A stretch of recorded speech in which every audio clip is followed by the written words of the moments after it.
The U.S. military is making plans for a major outbreak of swine flu. Troops will be used to help civilian authorities, but there are also preparations being made to protect military forces from catching and spreading the disease within their ranks.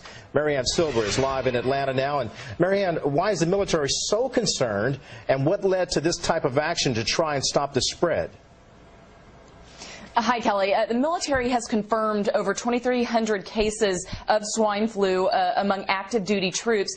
And if you added that some of the family members of active duty troops, it's over 3,800. So they're very concerned about it spreading. You know, a lot of military personnel work in close contact with each other, often working in the same office and even bunking together.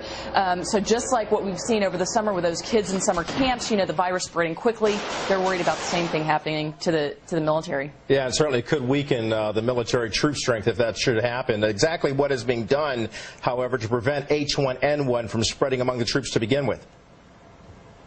Well, Kelly, military personnel are being advised to take, all sorts of precautions, including, if they're bunking right next to somebody, they're asking them to sleep head to toe rather than right next to each other to avoid coughing or sneezing in each other's faces. Also, they've advised people to move their bunks further apart just to put space between each other. I mean, they're trying to think of anything that they can possibly do to keep this from spreading, and they want to get a handle on it because the military has offered to be there to provide testing for H1N1 to the public and also to distribute vaccines once they've been developed. I mean, they've offered their resources, so they want to be ready just in case something happens. Yeah, and to some it may sound unusual, but it really isn't. You're taking all those kinds of precautions to make sure it doesn't spread. But like military troops, Marianne, young people, they seem to be at a greater risk for swine flu, with kids going back to school now in the fall. What are health officials saying about that scenario?